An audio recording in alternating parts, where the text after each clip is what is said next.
Alappuzha CPM-ലെ Bipin C Babu ഇപ്പോൾ BJP അംഗത്വം എടുത്തിരിക്കുന്നു. BJP സംസ്ഥാന അധ്യക്ഷൻ കെ സുരേന്ദ്രൻ സംസാരിക്കുകയാണ്.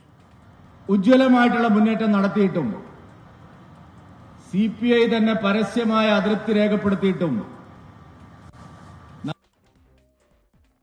മാധ്യമങ്ങളോ നിരീക്ഷകന്മാരോ വയനാട്ടിലെ തെരഞ്ഞെടുപ്പ് ഫലത്തെ സംബന്ധിച്ച് ഒരു 5 മിനിറ്റ് പോലും കേരളത്തിൽ ചർച്ച ചെയ്തില്ല.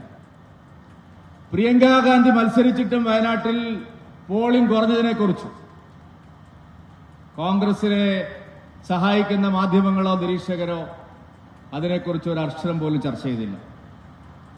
സംസ്ഥാനത്തെ 2 മുന്നണികളുടെയും അടിത്തറയ്ക്ക് വലിയ കോട്ടമാണ് ഉണ്ടായിക്കൊണ്ടിരിക്കുന്നത്. തെരഞ്ഞെടുപ്പിനെ തുടർന്നുണ്ടായിട്ടുള്ള രാഷ്ട്രീയ സംഭവവികാസങ്ങളെല്ലാം നോക്കിയാൽ LDF-ഉം UDF-ഉം പ്രതിക്കൂട്ടിലാവുമ്പോഴെല്ലാം ചില ആളുകൾ വളരെ നിഗൂഢമായിട്ടുള്ള മൗനം തുടരുകയാണ്. സംസ്ഥാനത്ത് ക്ഷേമ പെൻഷനുകൾ ഏറ്റവും ഉയർന്ന റാങ്കിലുള്ള ഉദ്യോഗസ്ഥന്മാർ കൈക്കലാക്കുകയാണ്.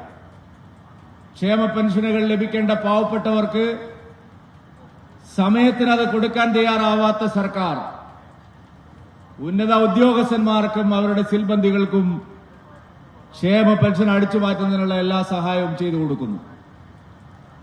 2 വർഷം മുമ്പ് തിരുവനന്തപുരം കോർപ്പറേഷനിൽ നാം ആരംഭിച്ച സമരം പട്ടികജാതി ക്ഷേമത്തിനുള്ള ഫണ്ട് ദുരുപയോഗം ചെയ്തതിനെതിരായിട്ടുള്ള പ്രക്ഷോഭം സംസ്ഥാനത്തെ പല തദ്ദേശ സ്ഥാപനങ്ങളിലും ഇപ്പോഴും പട്ടികജാതി ക്ഷേമ ഫണ്ട് മറ്റുള്ളവർ അടിച്ചു മാറ്റുന്നത് തുടരുകയാണ്.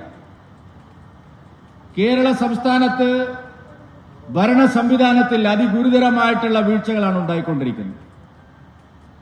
വയനാട്ടിൽ ഭാരതീയ ജനതാ പാർട്ടി ദേശീയ ജനാധിപത്യ സഖ്യം വലിയ സമരം തന്നെ ആരംഭിക്കേണ്ട സാഹചര്യമാണ് വന്നിരിക്കുന്നത്.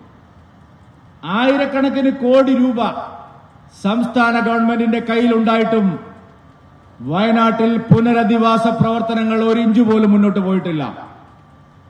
നിർഭാഗ്യവശാൽ നമ്മുടെ രാഷ്ട്രീയ നിരീക്ഷകന്മാരും മാധ്യമ സിംഹങ്ങളും കേന്ദ്ര സർക്കാരിനെ മാത്രം കുറ്റപ്പെടുത്താനാണ് അവരുടെ ചാനലുകളും പത്രങ്ങളും മുഴുവൻ നിർത്തിവെക്കുന്നത്. വയനാട്ടിൽ പുനരധിവാസം മുടങ്ങിയത് പിണറായി വിജയൻ സർക്കാരിന്റെ പിടിപ്പുകേടാണ്. ചെലവഴിക്കാൻ കാത്തുകിടക്കുന്ന 860 കോടി രൂപ ട്രഷറിയിൽ ഉണ്ടായിട്ടും വാടക കൊടുക്കാൻ സർക്കാർ കാശ് ചെലവാക്കുന്നില്ല. സംസ്ഥാന സർക്കാർ പുനരധിവാസത്തിന്റെ ഒരു അന്തിമമായിട്ടുള്ള പാക്കേജ് തയ്യാറാക്കിയിട്ടില്ല. അവിടെ ഒരു തരത്തിലുള്ള പുനരധിവാസ പദ്ധതികളും ആരംഭിച്ചിട്ടില്ല. ബഹുമാനപ്പെട്ട കേരള ഹൈക്കോടതിയിൽ കഴിഞ്ഞ ദിവസം സംസ്ഥാന സർക്കാർ നൽകിയ സത്യവാങ്മൂലത്തിൽ അവസാനം കൊടുക്കേണ്ട സർവേ റിപ്പോർട്ട് കഴിഞ്ഞ 19-ാം തീയതിയാണ് കൊടുത്തത് എന്നാണ് പറഞ്ഞത്. പക്ഷെ എത്ര ദിവസം നമ്മുടെ മാധ്യമങ്ങൾ അന്തിച്ചർച്ച നടത്തി. രാഷ്ട്രീയ നിരീക്ഷകന്മാർ മോദിയെ കുറ്റപ്പെടുത്തി. പ്രധാനമന്ത്രി വയനാട്ടിൽ വന്നിട്ടും വയനാട്ടുകാരെ അവഗണിച്ചു എന്ന് ആക്ഷേപിച്ചു. എന്തായിരുന്നു സത്യം? അവിടെ ഹർത്താൽ നടന്നു ഉപതെരഞ്ഞെടുപ്പിന് മുന്നോടിയായി. എന്തിനായിരുന്നു ഹർത്താൽ? LDF-ഉം UDF-ഉം ഉത്തരം പറയേണ്ടതായിരുന്നു. കേരള ഗവൺമെന്റിന്റെ ബിപിൻ സി ബാബു അങ്ങനെ BJP അംഗത്വം സ്വീകരിച്ചിരിക്കുന്നു. ആലപ്പുഴയിലെ വിഭാഗീയത ശക്തമായി നിൽക്കുന്ന സാഹചര്യത്തിലാണ് CPM-ലെ ബിപിൻ സി ബാബു BJP-യിൽ അംഗത്വം എടുക്കുന്നത്. കെ സുരേന്ദ്രൻ സംസാരിക്കുന്നതാണ് നമ്മൾ കണ്ടത്. കൂടുതൽ CPM നേതാക്കൾ ആലപ്പുഴയിൽ നിന്ന് BJP-യിലേക്ക് എത്തും എന്നാണ് കെ സുരേന്ദ്രൻ പറഞ്ഞത്. ചെറിയ ഇടവേള, മറ്റു വാർത്തകൾ നമുക്ക് നോക്കാം ഇടവേളയ്ക്ക് ശേഷം.